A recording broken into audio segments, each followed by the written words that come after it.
how's it going, everybody? Welcome back to Pot's Movie Dungeon. Just want to hop in here real fast and thank you guys for checking out part 1. My plan was to upload part 2 and 3 last night, but I just ran out of time. So I didn't know if this was even needed to get on here and do this, guys. I've never done a multi-part video before, but I just kind of wanted to, tie all these, videos together. But anyway, guys, thank you for checking out part 1. I appreciate you guys coming back for part 2, and I will have part 3 up real soon. And you guys take care. And by the way, Ken, I'm sitting here watching your World's Biggest Collectors episode on TV. I see the reflection back here in the back. So I would appreciate if you didn't give me a copyright strike for that. Anyway, guys, you guys take care, and I'll talk to you soon. Alright, guys, next, at number 8 in the series, we have The Gate. Now, this one here is one I do remember enjoying quite a bit back in the day. I have not watched this in many, many years, just like some of the other titles. That seems to be a running theme here. But this is a movie that I really did enjoy back in the day. I watched this movie on HBO a ton growing up. And it came out in 1987, and this stars a very, very young Stephen Dorff. And he is a great actor. I do like his stuff, whatever. So it's going to be really fun to go back and watch him now, seeing him as a kid actor. But this movie came out in 1987. And as I said, it stars Stephen Dorff, Krista Denton, Louis Tripp, Kelly Rowan, Jennifer Irwin, and Deborah Grover. And it was directed by, probably going to say this wrong, Tibor Takats. Close enough. And what I remember this movie, guys, I remember it being one that I really enjoyed. I know I watched it multiple times, but it has probably been a good bit, every bit of 30 years since I've seen this movie. And I know I think there was a Gate 2 and a Gate 3. I think there was 2 sequels to this. And Gate 2 and 3, I believe I have coming from Screen Factory, if I remember correctly. I may own Gate 2 already. Anyway, Gate 2 and 3, I think, are available through Screen Factory. But there's the artwork, guys. And same thing on the inside. And probably the same thing on the disc art. It is. So you get a pretty good amount of special features with this one here. You get a bunch of audio commentaries, isolated score selections, and audio interview. You get featurettes, The Gate Unlocked, Minion Maker, From Hell It Came, The Workman Speaks, Made in Canada, From Hell, The Creatures and Demons of the Gate. You have something here called The Gatekeepers Vintage Featurette, Making of the Gate.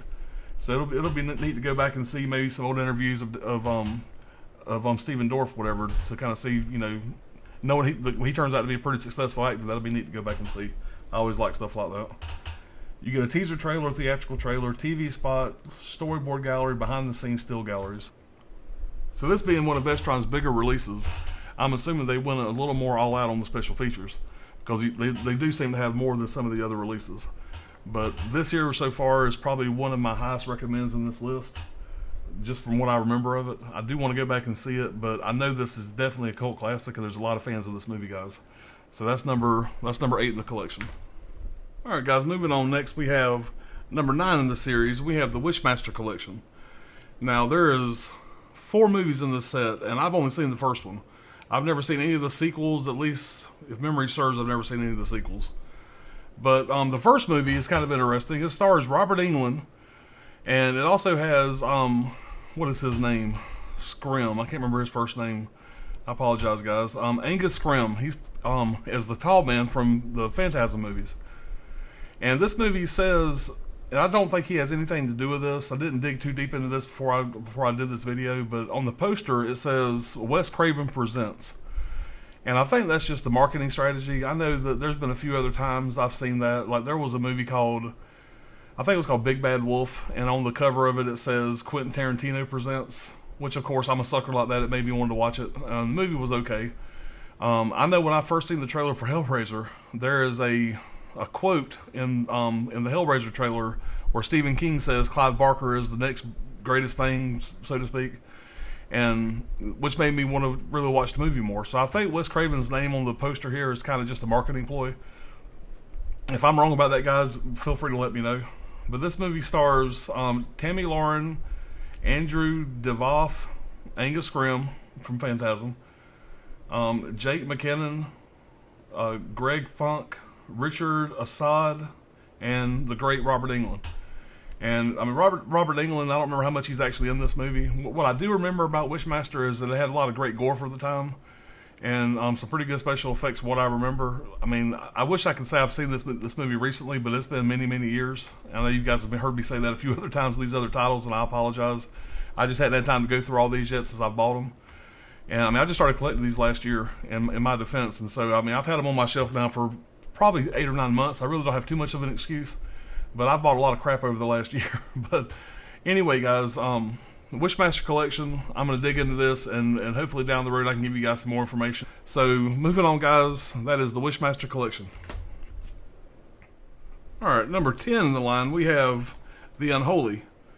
Now, I know very little about this movie. I've never seen it, but in doing some research, I've seen that it stars Hal Holbrook. Now, I really loved Hal Holbrook, whatever, in Creepshow. He was the one that had the Adriana Barbeau, whatever, the real bitch of a wife, and he was, I think that that's part of the movie was called The Crate. Anyway, he was great in that, and it also stars Ned Beatty, which, you know, rest in peace. So, I mean, I didn't realize Ned Beatty was in this until I kind of looked it up. But some of the interesting facts about this movie, guys, because I knew nothing about it and I wanted to be able to tell you guys something about it, is Philip Jordan originally wrote this script in the 70s after the box office successes of films like The Exorcist and The Omen. Director Villa found the script years later in Jordan's office while they were working on something else, liked it, and asked if he could use it. So this movie was originally written back in the 70s. So that's kind of interesting. And one of the users' reviews says that they think that this is the only movie that has a direct phone call from hell during the movie. So I'm very interested, guys, in checking this out. This is one of the last ones I picked up in the line. And this slipcover was a little hard to get, I believe. I ended up finding this one on eBay. I think I paid $20 for it. But it's still not a bad price to finish up the collection. But I still have not watched this, guys. I wish I could say I have.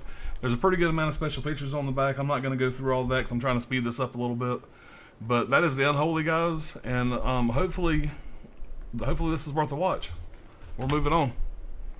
At number 11, we have the Warlock Collection.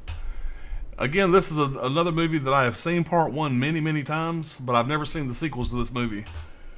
I may have seen number 2, Warlock the Armageddon, but if I do, it's been so many years, guys, I don't remember much about it. But Warlock 3, The End of Innocence, I know I've never seen that one. But I remember the first Warlock movie just being a blast. I mean, we watched it one time, me and some buddies of mine, and it became one that we really enjoyed, and I watched it many times over the years. So I'm excited about watching it again and checking out the rest of the series. But Warlock Part 1 is a 1989 movie, and it stars Julian Sands, which he plays a great role as Warlock, and Laura Singer, and Richard E. Grant. Richard E. Grant is the one that played classic Loki in the new Loki series. So I thought that was kind of neat. But I remember this movie, guys. It kind of blew us away when we watched it back in the day. It's one of those random grabs off the shelf that you pick up and we put it in, and everybody just loved it.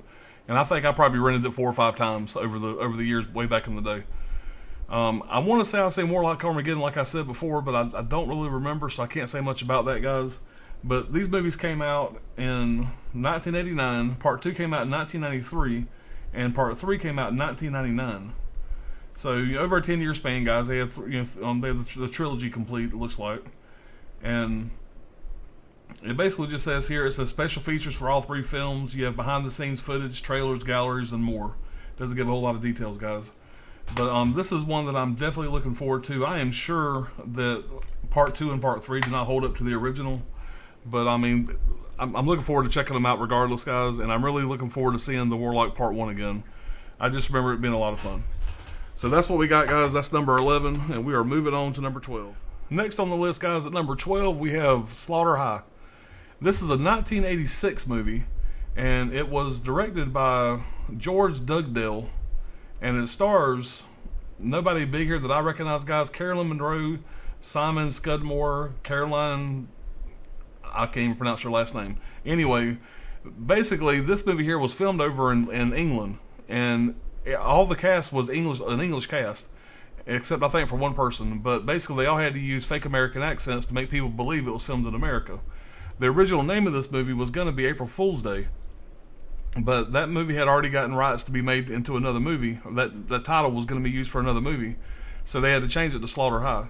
But there is a scene in the movie where they explain that you're not supposed to do April Fool's Day jokes after noon, or you become the April's Fools. Well, they didn't realize that that was a tradition over in England, but in the United States, April Fool's Day is all day.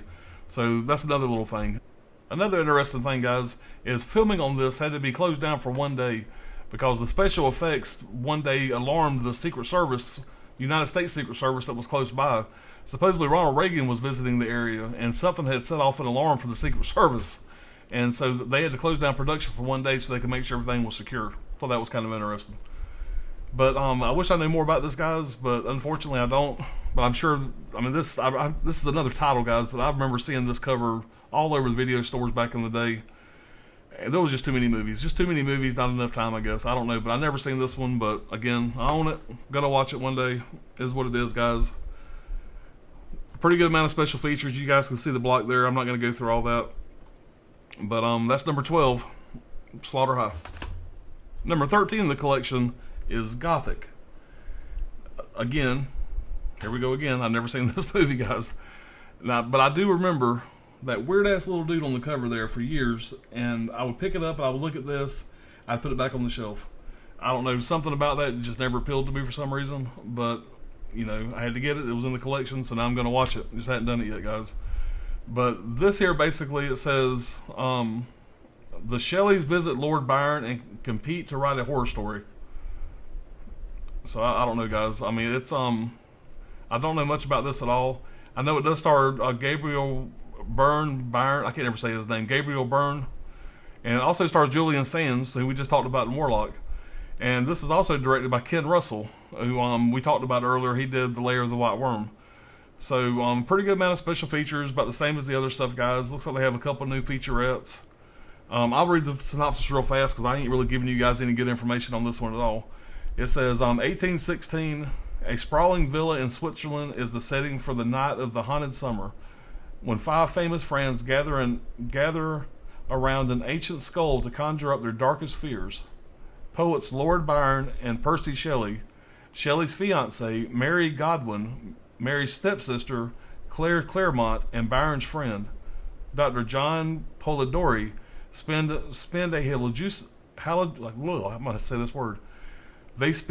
hallucinogenic evening, confronting their fears in a lunacy that later inspires Mary Shelley to write the classic Frankenstein, and Dr. Polidori to pen The Vampire, which become the basis for the creation of Dracula.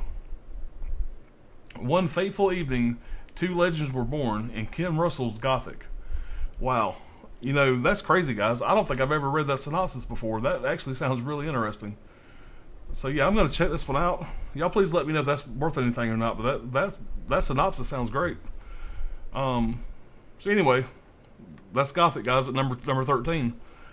I will report back once I watch it. So at number 14 in the collection, we have Class of 1999. This movie was released in 1990, and it was directed by Mark L. Lester, and it stars Bradley Gregg, Tracy Lind, Malcolm McDowell, which I think he only worked on the film for a couple days, and Stacy Keach.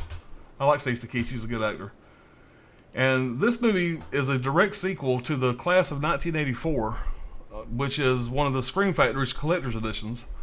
And even though I don't think this movie is held with as high regard as Class of 1984, there is a pretty big cult following for this movie.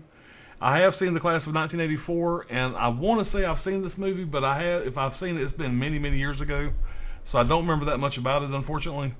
But the basic premise of this movie here is the time is the future, and youth gang violence is so high that the areas around some schools have become free fire zones, into which not even the police will venture. When Miles Langford, played by Malcolm McDowell, the principal of Kennedy High School, decides to take his school back from the gangs, robotics specialist Dr. Robert Forrest, played by Stacy Keach, provides tactical education units. These human-like androids have been programmed to teach and are supplied with weapons to handle discipline problems. These kids will get a lesson in staying alive. So it sounds like a good time, guys. I'm looking forward to checking this one out. But there's the cover. You know, same stuff on this one here. You know, you got the inside artwork. So, but yeah, that's what we got, guys. Number 14, class of 1999. Kind of looking forward to checking that one out. I am a Stacey Keach fan, so maybe that'll be a good one.